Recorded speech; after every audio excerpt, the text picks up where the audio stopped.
তাহলে নাটোরের কাছে আমি আর কি আশা করি? তানভীরকেই চেনে না, আশাটা আর করার কি আছে আমার? আমি সেটাই বুঝে পাচ্ছি না।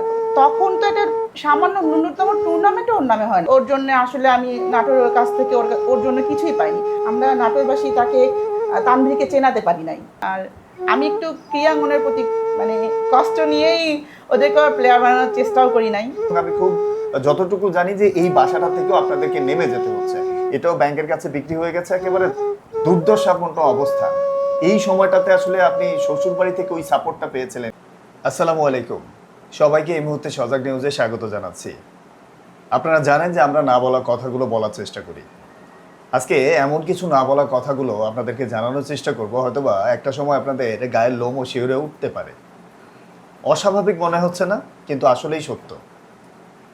বাংলাদেশে জাতীয় অঙ্গনে প্রতিনিধিত্ব করা মুষ্টিমেয় কিছু ব্যক্তি রয়েছে যারা নাটোরকে রিপ্রেজেন্ট করেছে গোটা বিশ্বের বুকে। বর্তমান সময়ে এসে আমরা ক্রিকেটার তাইজুলকে শুধুমাত্র চিনি, যে গোটা বাংলাদেশ নয়, গোটা পৃথিবীতে নাটোরকে রিপ্রেজেন্ট করা মানুষটা ওই একটাই। এর বাইরে কিন্তু অনেক মানুষ রয়েছে যাদেরকে আমরা এখনো পর্যন্ত জানি না। ঠিক ওই ধরনের মানুষগুলো যাদেরকে আমরা ভুলতে বসেছি, যারা নাটোরকে চিনিয়ে গেছে বিশ্বের বুকে, সেই সমস্ত ভুলে যাওয়া মানুষগুলোকে নতুনভাবে তুলে আনবার জন্য সজাগ আজকে প্রত্যয়ী। এবং এমন একটা জায়গায় আজকে বসে রয়েছি, শুরুতেই সেই মানুষটা সম্পর্কে আপনাদেরকে একটু জানাতে চাই। তানভীর চৌধুরী, গোটা বাংলাদেশের ফুটবল কিং, 2001 সালে দেশসেরা footballer. Little Tata football tournament সেটা ছিল। এর আগে ফুটবলের যে জৌলসটা ছিল, সেই সময়কার ফুটবল যখন বাংলাদেশকে এক নামে বিশ্ব সবাই ভয় করত, 2003 সালে সাউথ এশিয়ান অর্থাৎ সাব গেমসের চ্যাম্পিয়ন দলটার নামও বাংলাদেশ।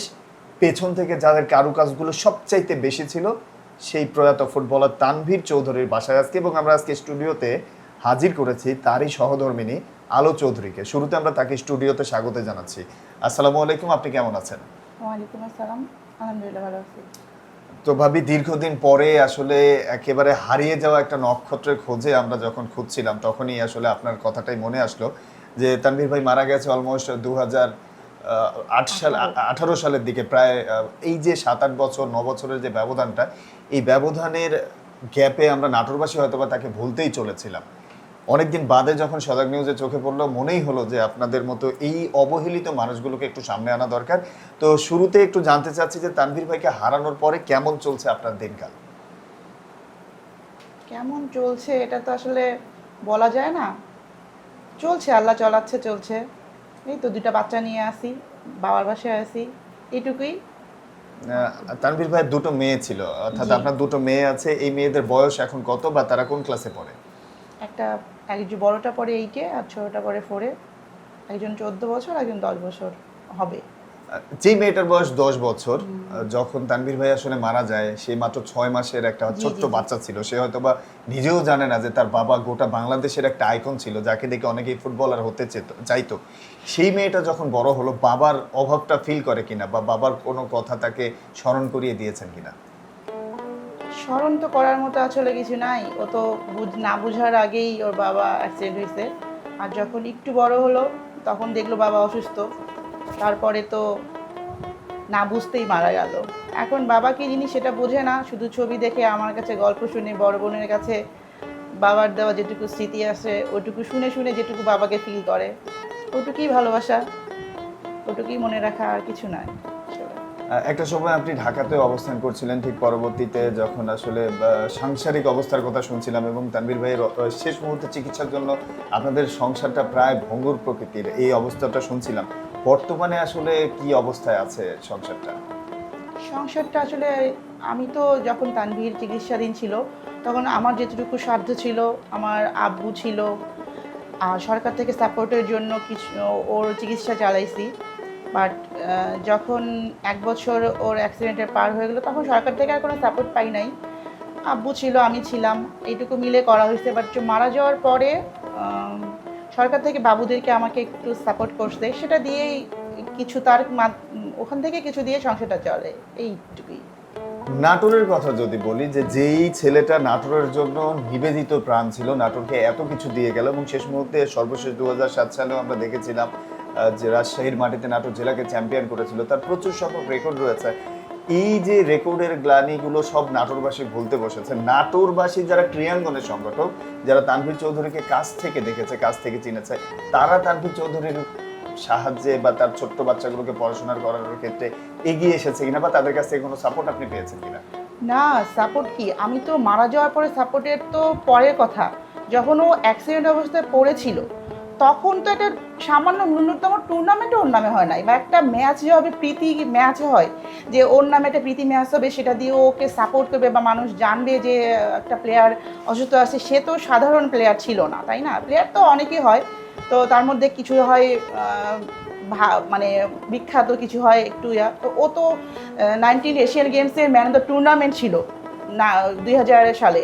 আবার 2001 সালে বাংলাদেশের সেরা প্লেয়ার ছিল, প্রথম লিটল টাটার বেস্ট প্লেয়ার।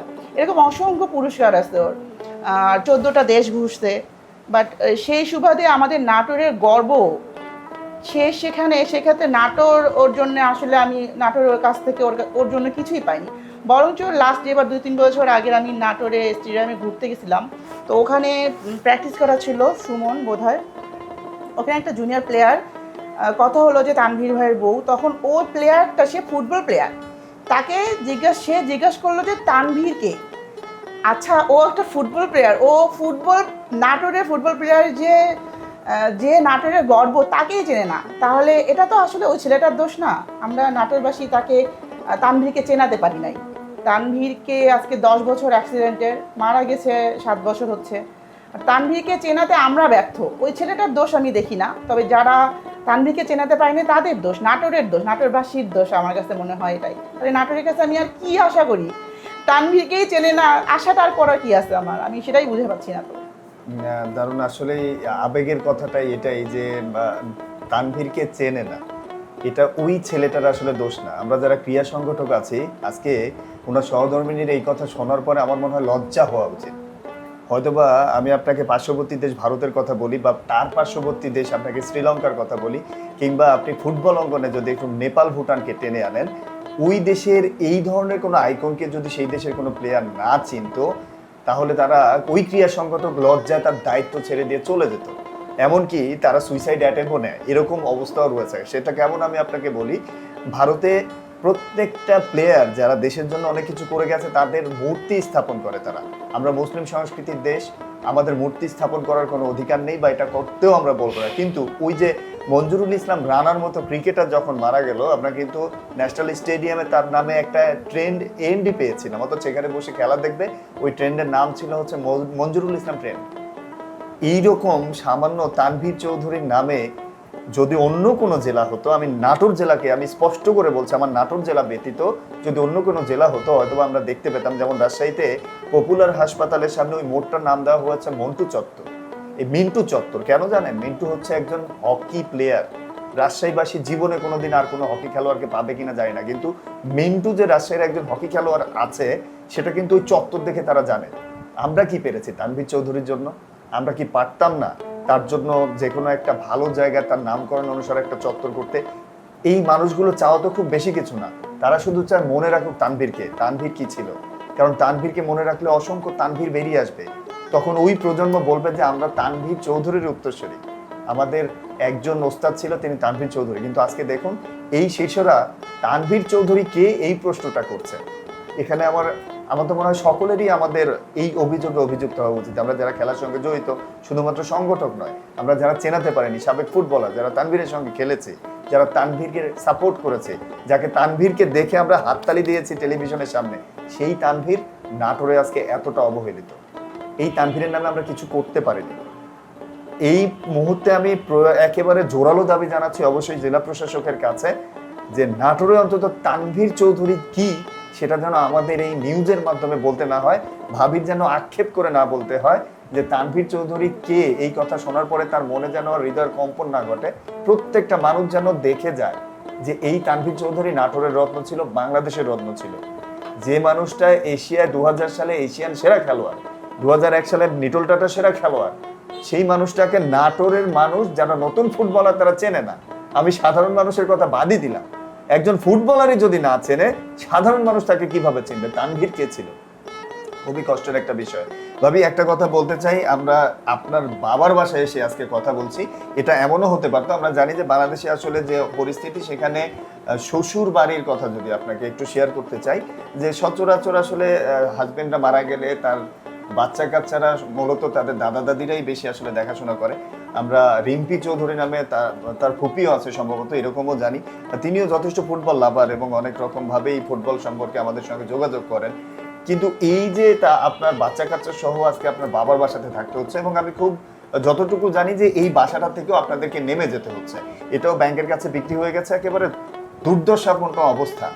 এই সময়টাতে আসলে আপনি শ্বশুর বাড়ি থেকে ওই সাপোর্টটা পেয়েছিলেন কিনা? শ্বশুরবাসা থেকে আমাকে বলে নাই যে আলো চলে যাও, তা বলে নাই। বাট ওখানে থাকার মতো পরিবেশ পরিস্থিতিটা ছিল না যে আমি বাচ্চা দুটাকে নিয়ে ওখানে থাকবো। ওই জন্য আসলে এক সময় আমার মনে হলো যে পরিবেশ পরিস্থিতির জন্য আমার বাবা, আমার যখন সব কিছু আমার সংসারের দায়িত্ব ছিল আমার বাবার, তখন একটু প্রবলেমের জন্য আব্বু বললো যে বাসায় আসো। তখন আমি আব্বুর সাথে বাসায় চলে আসলাম বাবুদেরকে নিয়ে। একরকম 2-3 মাসের জন্য আসছিলাম, বাট হুট করে আসলে ওখান থেকে আস্তে আস্তে একটু একটু করে ধীরে ধীরে কেন জানি এখানে থাকা হয়ে গেল। আব্বু তারপরে মারা গেল, আস্তে আস্তে এখানেই থাকা হয়ে গেল। তো ওরা আমাকে আর ওভাবেই মানে থাকার কথাও বলে নাই। আর এভাবেই আসলে থাকার পিছনে কারণ আছে অনেকগুলো, যা অনেক সময় বলা যায়, অনেক সময় বলা যায় না। সব তো আর পাবলিকলি বলা যায় না, তাই না? তো এটাই। যাই হোক, আমার আক্ষেপ নাই যে কোনো কিছুতে, আল্লাহ ভরসা। আসি এখন আল্লাহর উপর ভরসা করে আসি। আর শ্বশুর বাসার থেকে সাপোর্ট না, এমন না যে সাপোর্ট করে, ফাইন্যান্সিয়াল সাপোর্ট তাদের নাই। বাট আমরা যাওয়া আসা করি যে বাবুদের যাতে দাদা দাদির সাথে যোগাযোগ থাকে, এই জন্য মাঝে মাঝে যাই, বেড়ায় টেড়ায় চলে আসি, এইটুকুই। ছোট ছোট বাচ্চাদেরকে নিয়ে আপনার ভবিষ্যৎ প্ল্যানটা কি? তাদেরকে নিয়ে আসলে কি ভবিষ্যৎ করতে প্ল্যান চান? আমার সাধ্যমতো, আমার ওর বাবা যে একজন খ্যাতিমান মানুষ ছিল, আমি চাই যাতে আমার বাচ্চা কাচ্চাগুলো ওর বাবার সম্মান রক্ষার্থে এমন পর্যায়ে পৌঁছায় যাতে মানুষ বলতে পারে যে তানভীরের মেয়েরা আজকে এই পজিশনে আছে। আপনাদের সকলের কাছে আমার দোয়া যাতে আমার বাচ্চাগুলো মানুষের মতো মানুষ হয় এবং তার বাবার নামটাকে ধরে রাখতে পারে। তারা কি আসলে খেলাধুলার সঙ্গে না, জড়িত কিনা? আসলে তারা খেলাধুলার সঙ্গে জড়িত না, তবে আমার বাচ্চাদেরকে আমি, ওর বাবা নাই, আমি খেলাধুলার সঙ্গে জড়িত করতে চাইও নাই। আর আমি একটু ক্রীড়াঙ্গনের প্রতি মানে কষ্ট নিয়েই ওদেরকে প্লেয়ার বানানোর চেষ্টাও করি নাই। ওর পড়ালেখা করে মানুষ হোক, এটাই চাই। এই যে আপনি যদি দুদিন পরে বা এই মাসের মধ্যেই বাড়ি ছেড়ে দেওয়ার একটা নোটিশের কথা শুনছিলাম, যদি এরকমটাই হয় তাহলে আসলে তাদেরকে নিয়ে রাস্তায় রাস্তায় থাকতে হবে, এরকম একটা অবস্থা। তো এই অবস্থাতে আপনি আসলে কি ভাবছেন? তাদেরকে নিয়ে কি নাটোরে কনসিস্ট করবেন, নাকি আসলে আপনাকে আবার ফিরে যেতে হবে ঢাকাতে বা এরকম কিছু? না, ঢাকাতে যাওয়ার মতো তো, ঢাকাতে থাকতে হলে তো সেরকম অ্যাবিলিটি থাকতে হবে, তাই না?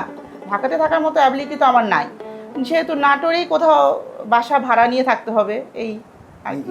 তাহলে তো আপনার এই ভাড়ার টাকা গোছাতেও একটা লম্বা সময়ের ব্যাপার, বা আসলে যে সহায়তাটুকু আপনি সরকারের কাছ থেকে পেয়েছিলেন এটা নিয়ে আসলে সংসার চলাটাও বেশ কঠিন। অনেকেই জানেন, যেহেতু জানেন সেজন্য আসলে লুকিয়ে রাখার কিছুই নেই।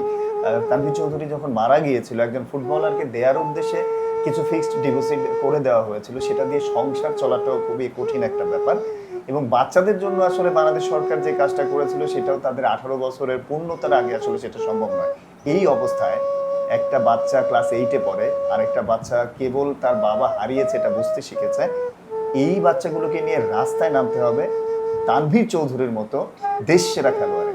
কতটা বিনয়ী হলে এরকম একজন তানভীর চৌধুরীর পরিবার এই কথাটা চোখের পানিতে বলতে পারে তার কিচ্ছু চাওয়ার নেই।